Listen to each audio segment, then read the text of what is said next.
చేస్తాం, కేంద్రంకి వెళ్ళి చేస్తాం, మోడీ దగ్గరికి వెళ్ళి చేస్తాం, నిధులు ప్రతి దేవాలయం అభివృద్ధి చేస్తామని ఎప్పుడైనా చెప్పి రాదు.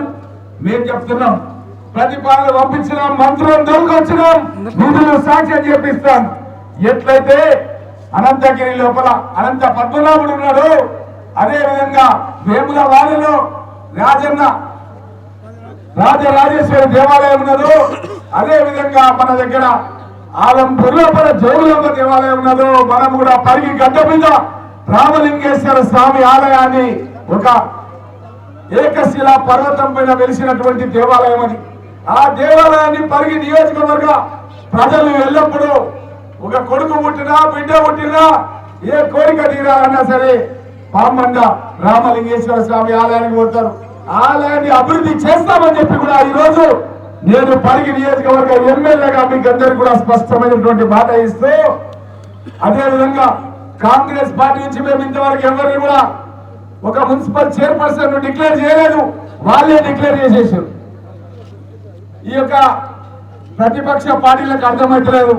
రామ్మోహన్ రెడ్డి ముఖ్యమంత్రిని దగ్గరకు మీటింగ్ పెట్టి 1000 కోట్ల రూపాయల వరాలు ఇస్తే ఆ వరద రూపాయలు ఎక్కడ కొట్టుకపోతామో అని చెప్పి ఈ రోజు కొన్ని పార్టీల వాళ్ళు, ప్రతిపక్షాల వాళ్ళు ప్రెస్ మీట్లు పెట్టి మాట్లాడుతున్నారు.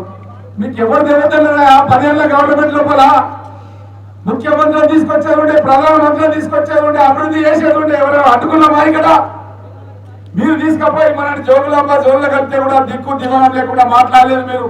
నేను జోగులాంబ జోన్లో కలిపితే వికారాబాద్ జిల్లాను క్యాన్సల్ చేపించి చార్మినార్ జోన్లో కల్పించి 40-50 మంది ఎస్ఐ సెలెక్ట్ అయ్యేటట్టు చేపించిన ఒక దళిత సోదరి ఈ రోజు మన మేడ్చల్ లోపల సబ్ రిజిస్ట్రార్ గా తన ఉద్యోగం చేస్తుంది, మోనికా అని కులకచర్ల వాసి.